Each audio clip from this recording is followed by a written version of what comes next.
de Bellefeuille. Unfortunately, your time is up. Mr. Lloyd, you have 5 minutes. Thank you to the witnesses for being here. Dr. West, one concern that I've heard is that many tech companies, advertise that they have privacy controls. For example, companies that have smart devices in homes advertise that the microphones can't be turned on remotely so that they can listen. Under this legislation, it's kind of odd to me that it talks about how it's content, it's not here to look at content, but that the ministerial orders can order these companies to provide the capabilities to turn on a remote microphone. Is that correct? So where they talk about content, that's in terms of retention of data. But it does allow for the creation or the ordering of intercept capability. So that would be an intercept capability. And now you could potentially have an order that would require that capability. And as long as it didn't create a systemic vulnerability, yes, it could be implemented. They would have to change their advertising. Now, that kind of creates a bit of a conundrum, because what if it's a secret ministerial order? So, true. I don't have an answer for you.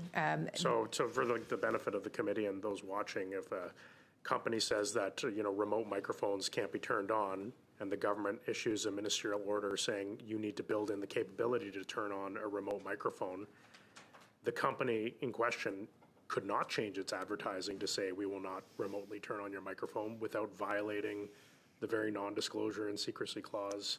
So they will still be advertising that they will not turn on remote microphones while the government has forced them to create that capability for law enforcement.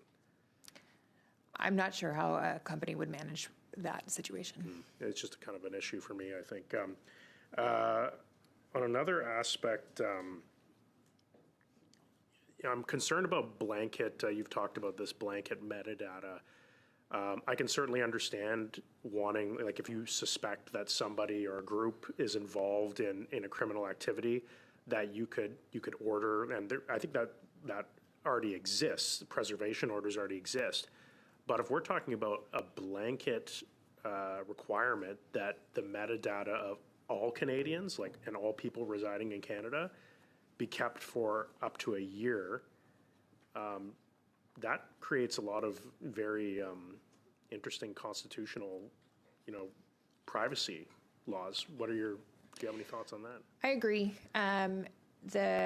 I listened to the previous the questioning in the last testimony about whether or not this creates a seizure, and if it doesn't create a seizure, would it still violate Section 8? And I think the fact that there would be a serious chilling effect and a belief that people lacked privacy, because ultimately the state could then access through a subscriber production order, not a subscriber production order, but a transmission production order, a tracking production order, even location data for any crime going back up to a year, right, does create a chilling impact and would have serious implications for how people view their right to privacy in Canada. Yeah. And it wouldn't just be people in Canada, or it would be anyone who has services with a Canadian company. And I mean, I'm less concerned about the people committing crimes. I'm concerned about the innocent Canadians whose metadata is going to be collected. Are you at all concerned? We saw with the Salt Typhoon hack in the United States, where some very sensitive personal data was hacked by foreign agents, and it was discovered after the fact that it was the systemic vulnerabilities that were required by the U.S. government that allowed for this. If we create, I know the legislation says that it doesn't want to create systemic vulnerabilities, but I'm not sure that lawful access can be facilitated without creating. You said there's a risk. And then we're also talking about forcing companies to keep people's metadata blanket a whole country for an entire year. Are we not creating a treasure trove of people's personal data that hackers are going to want to have access to? As I said in my opening statement, any point of access that is created that doesn't exist, and any pool of data that you're creating that doesn't previously exist creates new risks. And so the regulatory framework. Sorry to have to cut you off, Professor Webb. Oh, cruel, needless misunderstanding. Oh, stubborn, self-willed exile from the loving breast. 2 gin-scented tears trickled down the sides of his nose. But it was all right. Everything was all right. The struggle was finished. He had won the victory over himself. He loved Big Brother.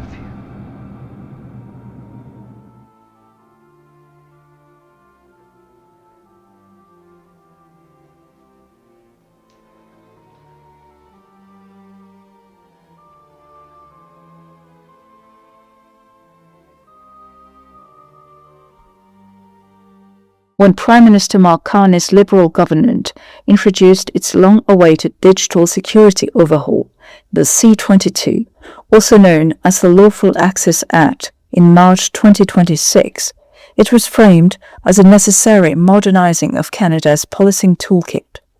Instead, it has triggered a profound crisis of confidence, exposing an increasingly authoritarian approach to legislative governance.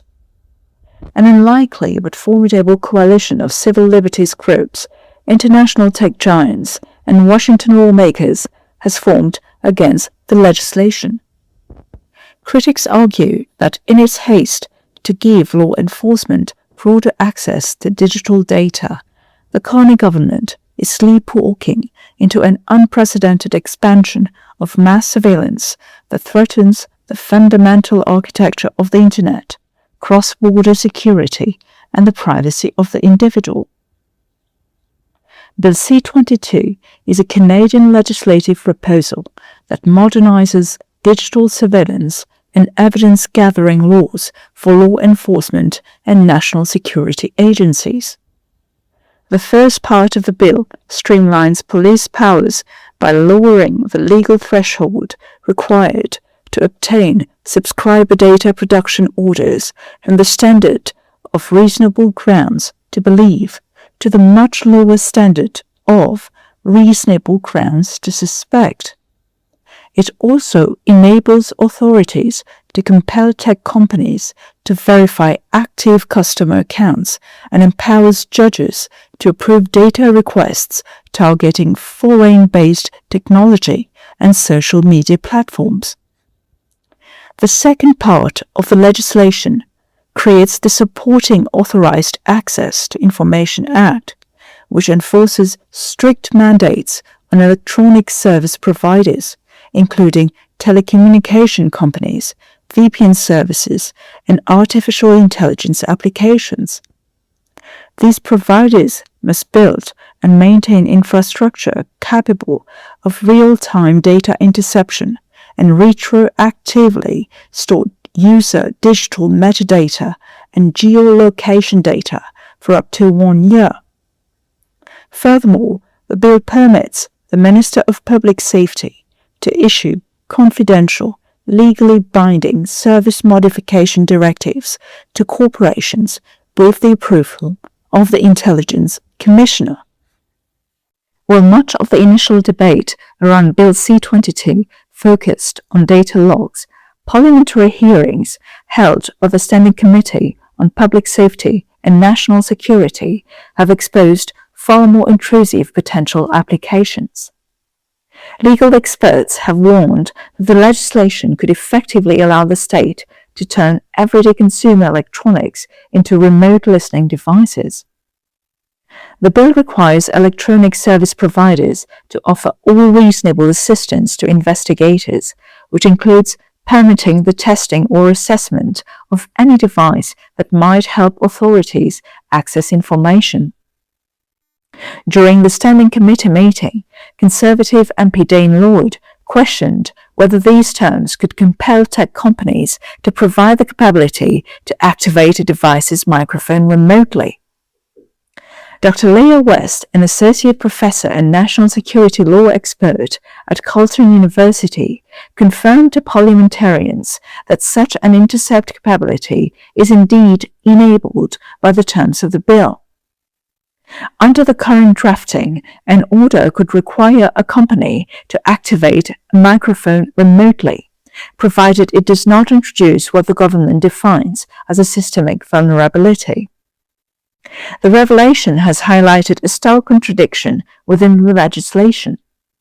While Bill C-22 explicitly prevents police from using ministerial orders to pull data on web browsing history, social media activity, or user-generated content, it contains no such statutory barrier to turning a citizen's mobile phone or smart speaker into a live microphone.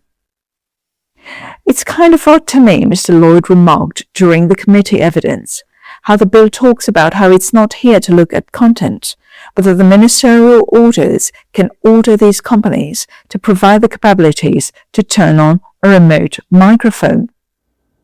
Critics point out that this intercept capability is not a theoretical future threat, but an attempt to codify and expand highly intrusive hacking techniques already being deployed covertly by Canadian police forces.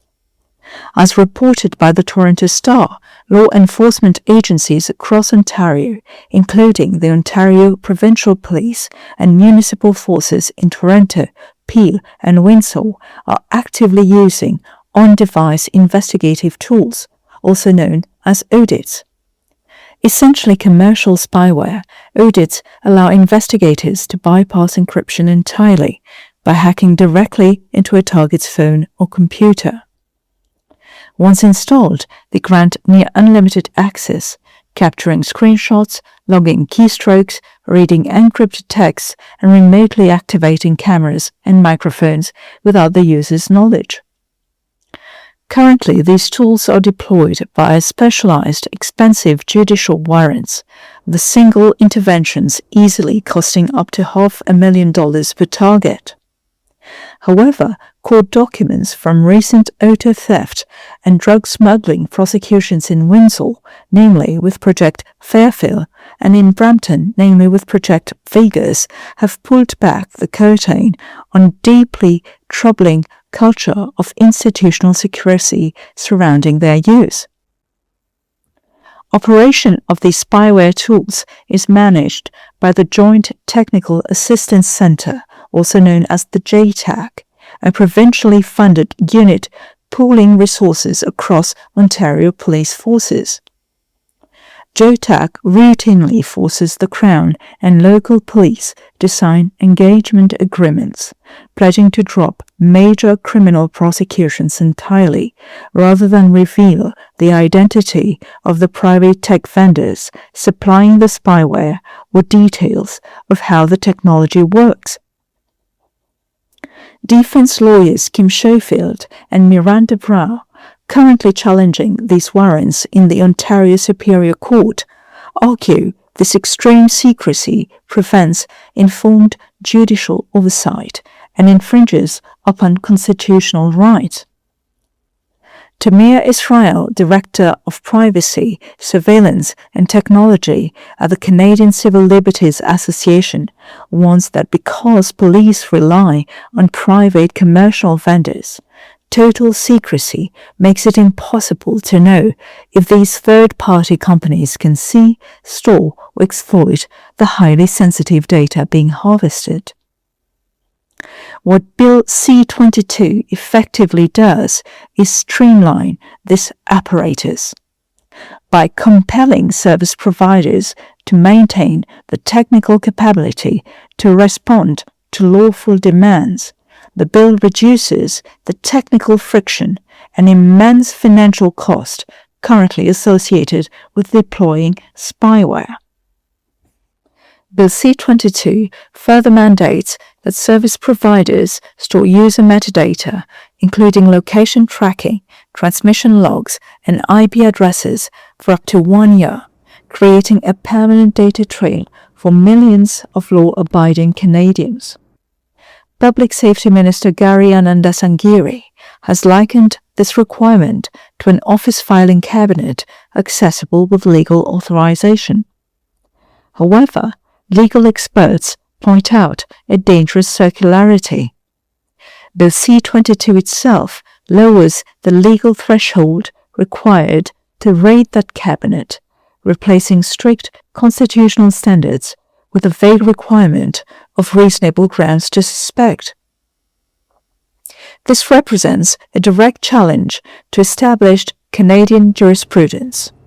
In the landmark case R v. Bikovitz in 2024, the Supreme Court of Canada ruled that IP addresses carry a reasonable expectation of privacy and require strict judicial authorization. By trying to bypass this precedent, Justice Minister Sean Fraser, who co-sponsored the bill, has drawn fierce criticism. Opponents argue the Department of Justice is betting that by the time a constitutional challenge reaches the Supreme Court, the mass surveillance apparatus will already be built, paid for, and impossible to dismantle. Digital rights groups, including the Electronic Frontier Foundation, warn that metadata is highly revealing. It tracks online behavior so precisely that it can identify vulnerable individuals accessing abortion or gender-affirming care. Furthermore, by mandating massive new storage caches, the law creates permanent network access points. The Internet Society noted in its brief to the Standing Committee on Public Safety and National Security that building backdoor access compromises the privacy and the security of millions of citizens. Cybersecurity experts warn that sophisticated AI systems can easily scan and exploit these new vulnerabilities, exposing the public to data breaches and foreign interference, particularly threatening diasporic communities such as Sikh, Iranian, and Chinese Canadians. The scope of who must comply with these directives is also causing alarm. While Canadian law already allows police to intercept communications via judicial warrants, the C-22 forces companies to alter their systems to create a permanent, streamlined interface for law enforcement to plug into. Crucially, this mandate is not confined to traditional telecommunications giants. Privacy lawyer David Fraser, a partner at McInnes Cooper, who also testified before the Standing Committee on Public Safety and National Security, warned that the bill's definition of an electronic service provider is sweepingly broad, capturing any organization offering a digital service to the public. Consequently, hospitals, banks, hotels, and even grocery stores could find themselves on the receiving end of government enforcement orders. Faced with this escalating backlash, the federal government and security agencies have launched a concerted counteroffensive to defend the legislation. In a rare on-the-record briefing reported by the Globe and Mail, senior officials from the Canadian Security Intelligence Service, or CSIS for short, the RCMP and Public Safety Canada argued that Canada is severely lagging behind its Five Eyes intelligence partners due to its lack of a modern lawful access regime. Nicole Giles, Deputy Director of Policy and Strategic Partnerships at CSIS, revealed that the spy agency's ability to combat borderless, transnational threats has been repeatedly frustrated by a gap in our systems. Giles disclosed a recent operation where a foreign intelligence partner warned CSIS that an active threat was moving into Canadian territory, identifying several suspects holding Canadian phone numbers. Because data retention is not currently mandated, CSIS found the numbers belonged to a third-party reseller that kept no sales logs, rendering the core metadata completely unavailable and paralyzing the investigation. Law enforcement officials echo this operational panic. RCMP Superintendent Nicolas Gagné Director of Specialized Surveillance Operations, emphasized that critical metadata from cell towers is frequently deleted before police can secure a judicial warrant. Gagne cited examples of late-night drive-by shootings where a lack of witnesses leaves investigators blind. Mandatory data preservation would allow the RCMP to pinpoint which devices were in the immediate proximity of the crime scene or track the digital origin of extortion demands. Senior federal officials stressed that Bill C-22 would not authorize real-time, warrantless mass tracking. Rachel Bilodeau, a senior official in Public Safety's cybersecurity branch, maintained that CSIS and police would still require independent judicial warrants to compel providers to hand over the stored data. Under intense scrutiny from the Standing Committee on Public Safety and National Security, Department of Public Safety officials have signaled that Minister Ananda Sangiri is actively open to amendments to explicitly define and protect end-to-end encryption and clarify what constitutes a systemic vulnerability. Despite these state assurances, civil society coalitions and global tech networks argue that the underlying mechanics of Bill C-22 represent an unprecedented frontal assault on basic democratic liberties and core product integrity. A joint open letter from over 25 leading human rights organizations warned that the bill establishes a dangerous, permanent surveillance architecture that actively undermines the fundamental freedom of expression and the right against unreasonable search and seizure guaranteed under the Canadian Charter of Rights and Freedoms. By empowering the Public Safety Minister to issue system modification orders behind closed doors, the law effectively creates a mechanism to bypass independent judicial authorization. Compounding this erosion of democratic accountability, strict Section 15 gag orders legally prohibit electronic service providers from ever disclosing these government mandates to the public, forcing private infrastructure to covertly betray the basic privacy of its users. The response from Silicon Valley and international tech firms has been uncompromising. Tech firms argue that altering infrastructure to facilitate state access compromises global consumer security. In public challenges to Ottawa, high-profile platforms have warned they will restrict operations rather than comply. In May 2026, Swiss-based Proton VPN issued a public refusal to comply with the bill, noting that obeying foreign surveillance orders outside of Swiss legal channels constitutes a criminal offence under Swiss law. Similarly, the encrypted messaging app Signal has stated it will withdraw from the Canadian market entirely if forced to alter its security protocols, a move that would severely impact journalists and activists who rely on secure communications. Meta and Apple have expressed severe reservations regarding data integrity, while virtual private network or VPN providers, including NordVPN and Toronto-based Winscribe, have indicated they may relocate their infrastructure out of Canadian jurisdiction.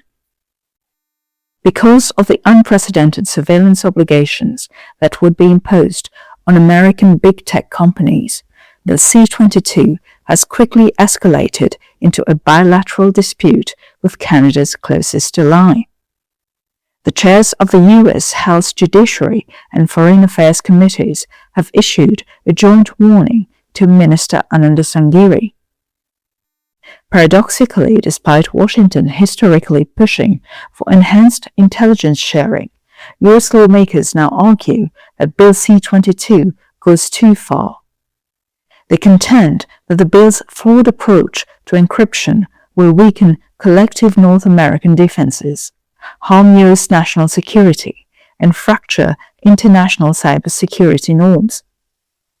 The dispute threatens to become a significant point of friction in the Canada-US relationship, echoing previous intelligence sharing conflicts between Washington and Ottawa. The government's assurance that the bill contains sufficient checks and balances has been undermined by its own watchdogs and a heavily criticized closed-door legislative process. The National Security and Intelligence Review Agency, the NCIRA, which monitors Canadian intelligence operations, has warned parliamentarians that the bill does not grant it the necessary statutory access required for effective, independent oversight. Furthermore, the Carney government skipped public consultations entirely. Instead, private consultations were led by Murray Rankin, British Columbia's former Minister of Indigenous Relations, but Minister Ananda Sangiri has refused to share the results of those meetings with the Standing Committee. Critics allege the government is intentionally leaving key parameters vague in Parliament, intending to quietly define the most intrusive surveillance powers later through the undemocratic appointed Governor-in-Council regulatory process. The government continues to defend the bill, pointing out that this is Ottawa's 9th attempt to reform lawful access laws since the government of Stephen Harper. Public safety officials maintain that the legislation does not outlaw encryption, that the tools are vital for combating organized crime, and that any data access will still require independent judicial authorization based on reasonable grounds to suspect criminal activity. But while ministers continue to insist the bill provides only surgical tools for law enforcement, no amount of ministerial reassurance can obscure the fact that this law lays the groundwork for unprecedented state intrusion into the Canadian home. If Ottawa refuses to change course, it will permanently compromise the fundamental liberties of its own citizens. By creating a framework where personal consumer tech can be remotely transformed into listening devices, the legislation risks turning what was once the realm of Orwellian fiction into a tangible statutory reality. The telescreen of 1984 operated on the premise that the state was always listening. The C-22 builds the literal infrastructure to achieve just that.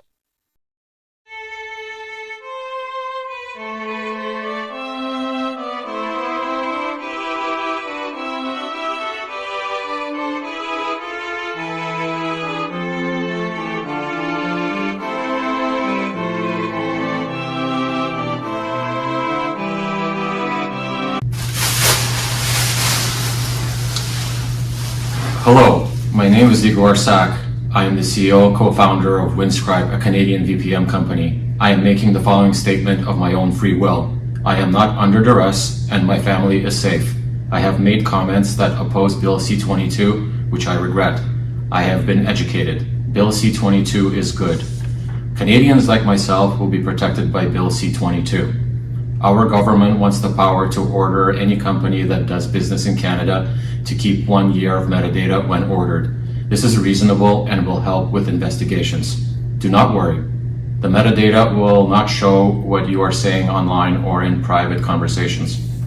It will only show who you contacted, when, for how long, where you connected from, what devices you used, where you physically were, and other information that you should not be keeping private from the government. The police said they want this bill so they can have access to encrypted communications. People who call this a backdoor are wrong. This is a sensible, lawful access capability to fight crime. The orders for companies to keep and hand over data are secret. This is good. Judges and transparency only slow things down when fighting crime. Companies like ours should not be able to tell the public about what the government is doing in order to protect citizens. Your privacy matters to the government. A database of everyone's private activity could never be abused, leaked, hacked, or misused by the government later. Anyone saying otherwise is spreading dangerous misinformation. There's nothing to worry about. Organizations like Open Media are rallying Canadians to fight against this bill. Links to contact your member of parliament, like the one in the description, should not be opened. Do not fill in your information. Do not bother your member of parliament by sending them letters with your concerns. Do not share dangerous links like this one with other Canadians. The things you do in your private life need to be recorded in order to protect you from criminals. I am grateful to the Government of Canada for trying to push this bill through as fast as possible. Experts and civil rights groups may have opinions, but the government has a job to do. Bill C-22 will solve crimes and keep Canadians safe. Do not resist this bill. Do not resist safety. Thank you. I am safe.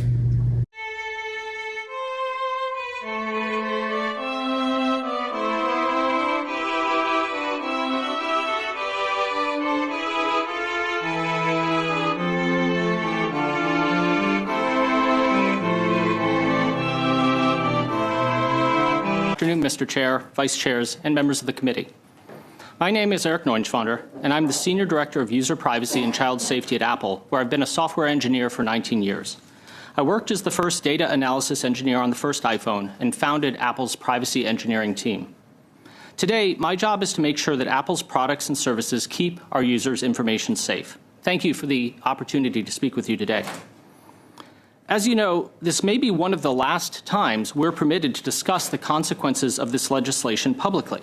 That's because of the bill's secrecy provisions, which forbid companies like Apple from even discussing the orders we receive with our users or the public. Thank you, Mr. Chair. Thank you to the witnesses. Mayor Brown, happy birthday. Something that you said really struck out to me. You said that, if people are concerned about their privacy, don't commit a crime and your privacy won't be abridged.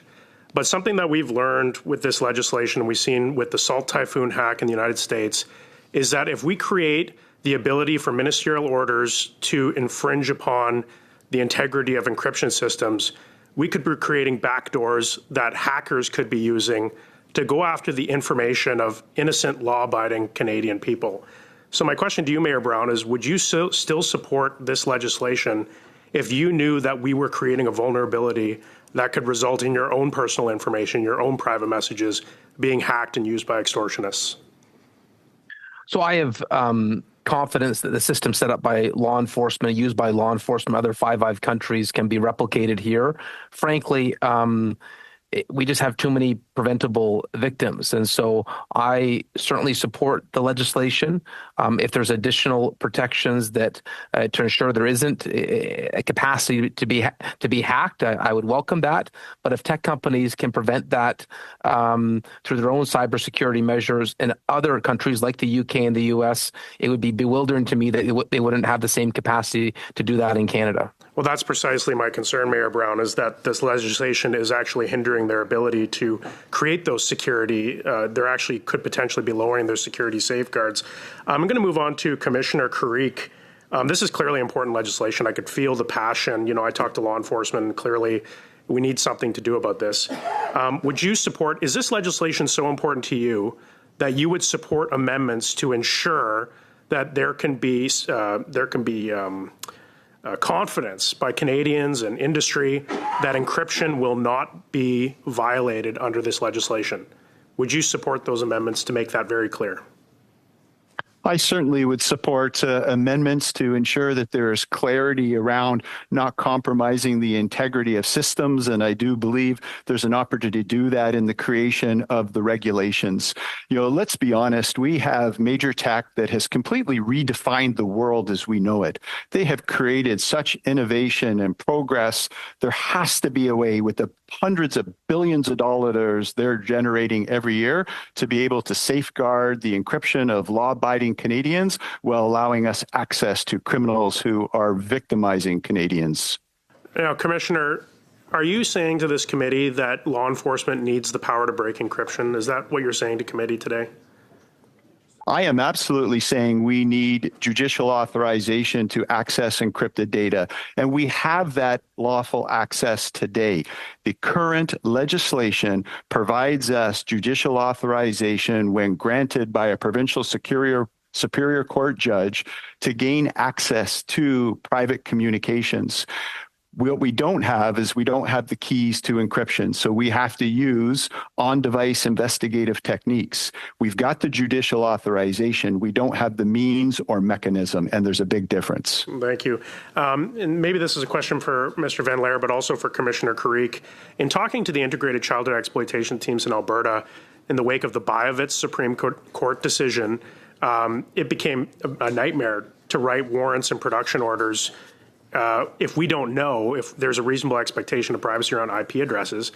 It seems to me that Section 1 actually provides the appropriate remedy to allow law enforcement to be able to speed up its ability to get these warrants written so that they can actually go after the telecom or ESPs that actually have the information. Is that correct? Like, is Section 1 largely what's needed to speed up these investigations? Commissioner? Yes, it is. It is a good portion of what is needed to speed up these investigations, and I appreciate you highlighting it, sir.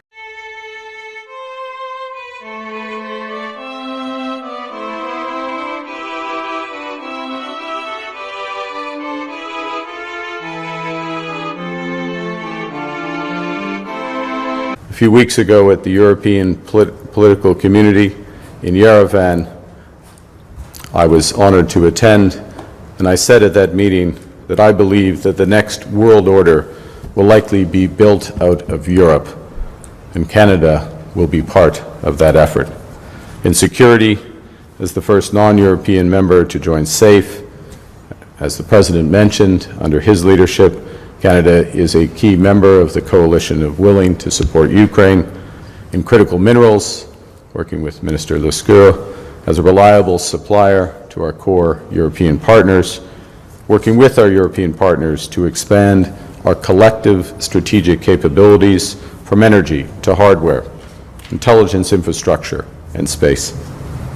Working together, Canada, France, and Europe are poised to be a powerful force for good in the century ahead.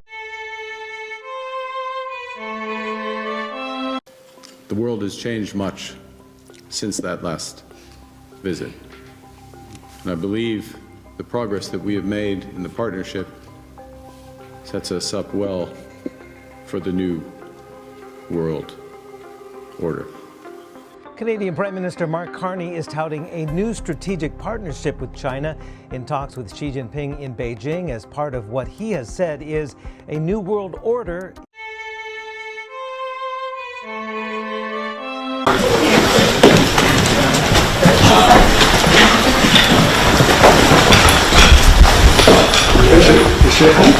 Yes, we'll just wait till they all. Very good.